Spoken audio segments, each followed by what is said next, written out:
Well, what we're doing is shifting, first of all, from where we had the MDGs prescribed to now an open and transparent process where member states take charge over a period of time, which makes it much more difficult, so over 2 years.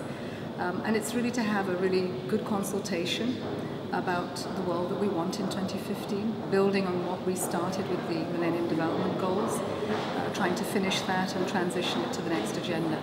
Clearly we now have a universal agenda, so it's no longer about the North and the South, it's about how we're all in the same boat. It's a sustainable development agenda, building on the poverty one. There's many complexities now, and the backdrop certainly have many more challenges. Climate change is one, conflict is another, migration, the youth bulge, inequalities.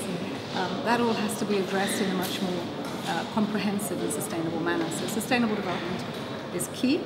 Of course, the overarching objective of that is to eradicate poverty, over 1.3 billion people who still live below the poverty line. The number of players that will be required to engage with this agenda, certainly implement it at the country level, will include business in a much deeper way than we've ever had before. And so that conversation has started. It's a difficult one. Business has been involved at the country level, certainly with corporate social responsibility, but this is going beyond that. This is looking at business models that see development as a dividend, and the people important to that. So when we look at the partnerships that we need to have with that, it's discussing it within the context of sustainable development, economic transformations, jobs, skill sets that we will need. Key to this has also been the youth, because this is really where we're going in the next 15 years as we plan, to really look not just at jobs, but entrepreneurship for livelihoods, so that we're just much more flexible and responsive to the very difficult times that we have ahead.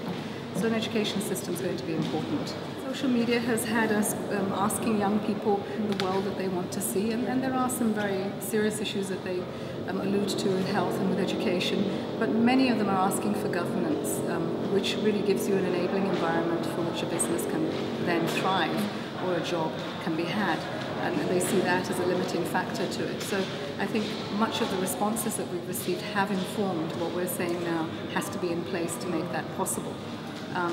There are many more discussions on the how, so now we know, okay, this is what you would like to see, so where are the ideas coming from? And ideas are coming from young people. I think some of the challenges are, of course, you've got opportunities, for instance, in many countries for business. But how do we make sure that people are a central part of it? Where are the sort of governance structures that will make sure that partnerships between government and business benefit people? Yeah. And this is something young people have been asking about. Don't exploit resources to the detriment of poor people. And we're seeing many more partnerships between people at the local level and people who are outside of that, bringing in skills that are not necessarily available there through their partnerships. If you had one message to pass to the youth generation here on this video, what would you say to them? It's an incredible opportunity. We never had that, to engage in a process that we could own, and we would like to see that in 2015 that we can hand over this baton to young people and that they would run with it. They wouldn't stall, they wouldn't fall, but that they would run with it. And this is an opportunity to prepare you for that. So I would say engage, don't wait to be asked. It's your future, and it should be the one that you want.